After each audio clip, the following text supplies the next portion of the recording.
नमस्कार मित्रांनो, स्वागत आहे तुमचं आपल्या पुन्हा एका नवीन ब्लॉगमध्ये. गाईस, मी इंग्लिशचा जेव्हा पेपर होता तेव्हा मी ब्लॉग बनवला नाही, कारण की भाई इंग्लिशमध्ये मी विचार केला की भाई ब्लॉग मी बनवणार, बट मी बनवला नाही. आज आहे मराठीचा पेपर, तर का मी ब्लॉग आता शूट करतो आहे घरी.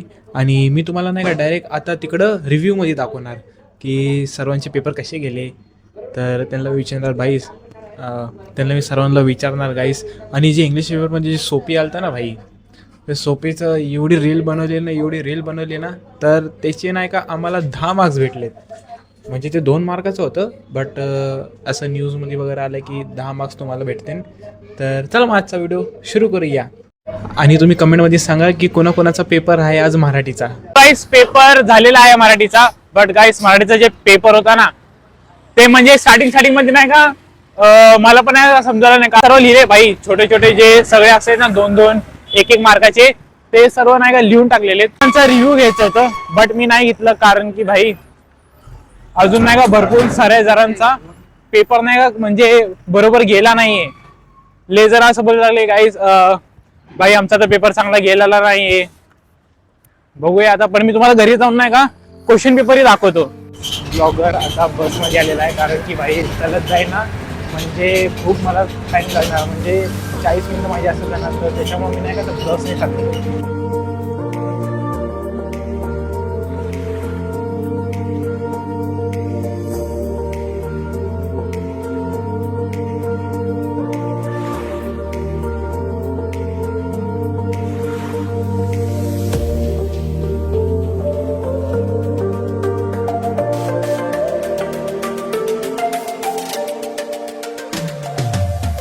तर का गाईस, आत्ताच मी घरी आलो आणि आता भाई 3 वाजून 25 मिनटं झालेले आहे आणि आत्ता जस्ट घरी आलो. आणि गाईस आता मी जेवण करतो. चपाती आहे, बटाट्याची भाजी आहे आणि मी हे भजी आणले होते. चला मग आता जेवण करतो.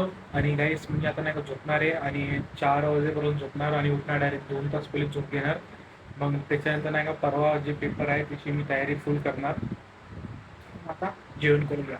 सो गाईस, तुम्हाला मी नाही का आता मराठीच्या पेपरचा रिव्ह्यू दाखवणार आहे. तुम्हाला मी दाखवतो कसा क्वेश्चन पेपर होता आणि कसा मी सॉल्व केलेला आहे. इथं बघू शकतात, मराठी पेपर 2 आणि 80 मार्काचा पेपर होता. 12 पेज, 3 तासाचा टाईम होता. सर्वात पहिले जे आलं ते हे डबेवाले जे असतात ते पहिले आन्सर होते.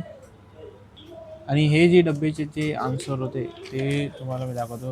हे पहिल्याला डब्बाचं हे इकडनं तर लेके इथपर्यंत ते आन्सर होता. आणि सेकंड जे डब्बा होता आपला, सेकंड हे वाला होतं, सेकंड डब्बाचं ते आन्सर हे वाला इथून ते इथपर्यंत होतं. बट त्याचे आन्सर फक्त असे म्हणजे ते होते ना, ते 2 शब्द लिहायचे होते. तर मी काय केलं माहिती का, ते मी ना पूर्णीच लाईन लिहून टाकली. म्हणजे अर्धी ते लिहिली आणि अर्धी इथं लिहिली. बट त्याच्यानंतर जे हे वालं होतं ना राईस, हे वालं, हे तर भाई समजायलाच नाही. हे नंतर समजायलं की याला असं सॉल्व करायचं येतो. आणि ते लेखकांचे झाले स्वागत. तर मी इथं लिहिलं हे वालं आणि हे वालं. पहिल्याचं जे आन्सर होतं ते मी हे लिहिलं, खाली लिहिलं आणि वरती एक लिहिलं. आणि गाईस नेक्स्ट पेज टर्न तुम्ही बघू शकता. हे स्वामत आहे गाईस. स्वामतमध्ये गाईस मार्क्स पण चांगले भेटतात जर का तुम्ही ते लोक म्हणजे बोर्डचे जे असतात ते म्हणतात की तुमच्या मनापासून जे तुम्हाला वाटते तर त्याचेही सुद्धा आपल्याला चांगले मार्क्स भेटतात.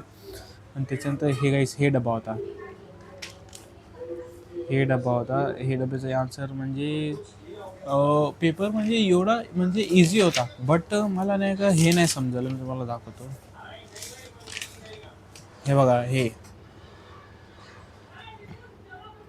हे गाईस हे ना, हे 4 दिलेले होते. म्हणजे पोएम असते ना, अर्धी पोएम लिहिलेली असते, त्याला पण नाही का पूर्ण म्हणजे पॅरेग्राफमध्ये लिहायचं असतं. तर गाईस ह्याच्यामध्ये मी थोडं नाही का म्हणजे अडकूनच गेलो समजा.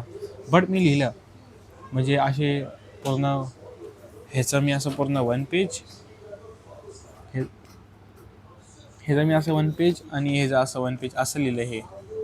आणि हे लिहायचंही असं होतं कारण की मी एकदा टीचरला विचारलं की लिहायचं म्हणजे पॅरेग्राफमध्ये असे 4 लाईन मग 1 लाईन सोडून, मग 4 लाईन मग 1 लाईन सोडून 4 लाईन असं लिहिलं मी हे. आणि त्याच्यानंतर बाकी सगळं काय हे सर्व तर बाई ग्रामर आहे. विभाग 5 हे सगळं अशी हे सुद्धा लिहिलं. आणि त्याच्यानंतर तुम्ही बघू शकतात लास्ट ऑफ हे निबंध लिहा. लास्ट गाईस निबंध लिहा. निबंधमध्ये बोललं होतं की 200 ते 250 म्हणजे वर्ड्स लिहायचे आहे. आणि गाईस ह्याच्यामधून फक्त कुठलाही एक केलं असताना तर इथं 10 मार्क्स आपल्याला भेटले असते. तिथे कुठलाही एक लिहायचा होता. जर का मला टीचरला मी विचारलं की किती पेज, म्हणजे मी विचार करतो की वेळेस मी एक पेज, एक नाही तर 1.5 पेज तरी लिहिणार. बट लास्टमध्ये माझ्याकडे होते फक्त 10 मिनटं. कारण की असं झालं ना, मी इथंच अडकलो. मी इथं अडकलो तेव्हा मी इथं अडकलो आणि टीचरला विचारलं की टीचर आता टाईम किती उरलेला आहे. टीचर म्हणले की लास्टचे फक्त तुझ्याकडं 10 मिनटे. तर मी काय केलं माहिती आहे का, सर्वात पहिले त्याच्यानंतर हे उरलेलं होतं. पहिले ह्याचं मी नाही का क्वेश्चन लिहिलं, डायरेक्ट आन्सर लिहिले. आणि त्याच्यानंतर गाईस मग लास्टमध्ये ह्याचंही लिहिलं, मग लास्टमध्ये हे लिहिलं. बट हे मी असं एक पेज किंवा अर्धा पेजच लिहिलेला होता. बस आजचा जो होता एवढा मराठीचा रिव्ह्यू. बाकी गाईस सगळ्यांची म्हणजे जास्त 25च होते, 25-26 जणच होते. सर्वांचे पेपर चांगलेही गेले. आणि कोण म्हणत होतं की मराठीचा पेपर थोडा हार्ड येणार, कारण की इंग्लिशमध्ये तर तुम्हाला माहिती आहे गाईस, ती एकच पॅसेजमधून होतं, त्याचं आन्सरच नव्हतं. तर मराठीमध्ये सर्वांना वाटत होतं की गाईस मराठीचा पेपर कसा जाणार करून. पण तुमच्या भावाने लिहिले पेपर, बघू आता. मी तर देवाच्या कृपानेच किती मार्क्स येतात आणि किती नाही. तर नेक्स्ट पेपर आहे आता, जे परवा पेपर आहे ते आहे OCMचा. आता 3rd पेपर आहे हा OCMचा. जर का तुम्हाला हा आजचा ब्लॉग आवडला असेल तर एक लाईक करा आणि एक सबस्क्राईब करा. भेटू पुढच्या नवीन ब्लॉगमध्ये.